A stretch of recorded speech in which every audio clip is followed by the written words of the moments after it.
Hey, what is up everybody? This is K-Rail. I am the Chief Fitness Advisor for Pine Pollen Superfoods and Train for Longevity. And today, we are sitting in my living room. Well, I am sitting in my living room. I don't know where you're sitting, and it doesn't really matter. The important thing is this. Today we're going to address 5 of the worst exercises that you should avoid. And I got them listed on my nice fancy clipboard right here. Let's start with number 1, seated bicep curls. And when I say seated bicep curls, I'm referring to the actual machine that you sit on and do bicep curls. So let's just take an example of how this works. We sit on a chair, we slump forward like this, putting our shoulders into bad posture, we prop our elbows onto a pad, and we grab a hold of a bar, and we go like this, or lever. And then we do a set of curls. And you know what happens? People start putting a ton of weight on this thing, and they start crashing it down, and the weight stack is smacking, and it's annoying everyone in the gym, and their shoulders are rounded, their back is rounded, their neck is put into flexion, and they're doing more damage than good. And even if they put the weight on light, they're still in a fixed position with their elbows propped against the pad, and they're in a linear motion. So if you know me personally, I talk a lot about circles and spirals and figure eights and getting more movement patterns into your life. Any kind of exercise like a seated bicep curl where you're seated and you're going like this, it's a linear motion. So you're not getting any brain activity going on. So I like to fire up the brain. If you want to get a good bicep exercise in, do a single leg twisting bicep curl, okay? There's your alternative, standing position. That's why I don't like seated bicep curls on the machine. Okay, number 2, Smith machine back squats. Honestly, I'm not a fan of the Smith machine at all because it gives you this range of motion right here. Do I look like a drone? Okay, that, my friend, does not allow your body to move any which way except up and down. So if you get in there and you throw about 3 wheels on each side of the barbell and you try to do back squats inside a Smith machine and your body wants to go this way or that way to compensate or even slightly to the left or right, if you have a tight muscle somewhere, guess what? You're setting yourself up for danger.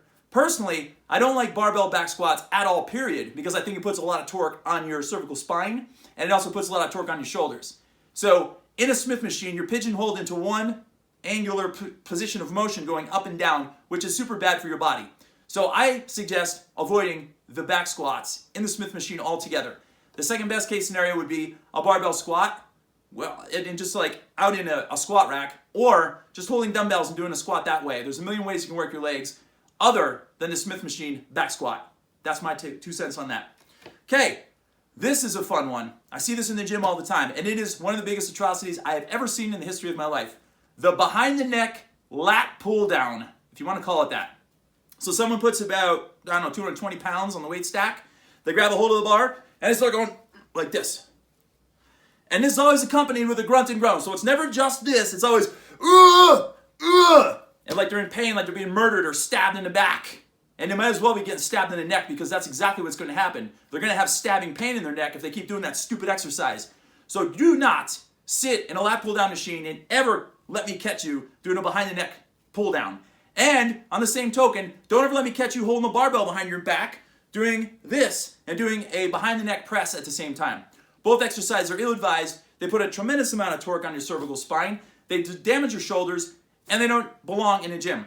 Don't do them, not good for you. There's plenty of ways to work your lats and work your shoulders that are way safer than that, and you don't want to mess around with that kind of stuff because at Train for Longevity in Pine Pollen, we believe in longevity. It's called Train for Longevity for a reason. We want you to be healthy as you age. We want to reverse the aging process, and we want you to be feeling well and feeling good every single day. So behind the neck stuff, no good, don't do it. Bad news. Dumbbell side bends. Woo! That used to be a really popular exercise back in the early 80s and stuff. Shockingly, I still see people doing them these days. Holding 2 dumbbells, mind you, and they stand up and they just kind of go like this, back and forth. The heaviest dumbbells they could possibly grip, mind you. Back and forth, they go back and forth, like this. Well, I'll tell you what, if you like the idea of having nice big old honking fat love handle areas, keep on doing your side bends. But in reality, that's doing nothing except putting some torque on your spine in the lateral position. And if you use 1 dumbbell, it doesn't matter. If you use 2 dumbbells, it doesn't matter. All it does is build your obliques bigger inside your body. And if there's any fat on the exterior around the muscles, it's going to push it out and it's going to make your obliques or your love handle area look even bigger. So avoid those. Don't do side bends. If you want to work your obliques, do any kind of twisting exercises. Russian twists, side bends, bicycle crunches. The side bends, don't do the side bends. Bicycle crunches, side dips, I meant to say, on your side, on a forearm. and then lower your hips down and raise your hips up in the air. And don't use a ton of weight to work your obliques, because I'm telling you, you're going to build your muscles up, and your love handles are going to look more pronounced than they already are, and we don't want that to happen. Avoid them. Okay, last but not least, and possibly my favorite of them all, the good old-fashioned kipping pull-ups. Guess what? I can't stand them. There's no such thing as a kipping pull-up. I just call it like a hanging fish out of water or something, because it looks like, when I used to go fishing when I was little in Northeast Pennsylvania, I'd reel in a catfish and I'd pull it out and it'd be going like this, flipping and flopping every which way in the air. Well, that's what you look like when you do kipping pull-ups. This exercise was done by gymnasts years ago. It was crafted by them to get up to a bar and get into position. Then all of a sudden they turned it into this high rep exercise where you're doing like 1,000,000 reps in a row, or as many as you possibly can. You're not doing a doggone thing for your lats or your back or your shoulders, your biceps, or the muscles that are supposed to be the key areas that are designed for a pull-up, a good clean pull-up. A kipping pull-up is going to destroy your hands. Most people don't know how to do them. They do them incorrectly anyway. It puts a heck of a lot of torque on your shoulder. All that jamming going up and down all the time. Bad news for your shoulders, bad news for your hands, and you're not really doing anything for your muscles. It's all momentum. Momentum is not good in this case. In some cases it is, but not in the case of kipping pull-ups. You want to turn into a Herc and a Hoss? Just hold yourself down like this, full extension of the arms. Pull yourself up nice and slow. Don't torque your neck back and forth like this. Get your chin above the bar. Slowly lower yourself all the way back down to a totally flexed arm position, extended arm position. Pull yourself back up to a flexed arm position, all the way back down. Slow and steady. You want to get a good back workout?